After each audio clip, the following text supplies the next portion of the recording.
Analis politik dari UIN Syarif Hidayatullah, Adi Praitno menilai politisi memang kerap menggunakan partai politik hanya sebatas kendaraan elektoral tanpa memiliki ikatan kepartaian. Sehingga bisa jadi alasan dibalik terang-terangannya keluarga Jokowi berpindah haluan dan meninggalkan PDI Perjuangan karena menilai secara politik PDIP sudah tak lagi menguntungkan.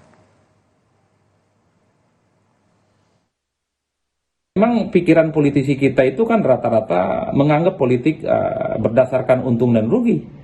Kalau tidak nguntungin ditinggalkan, kalau kemudian ada sesuatu yang dianggap menguntungkan maka dia akan membuat keputusan politik.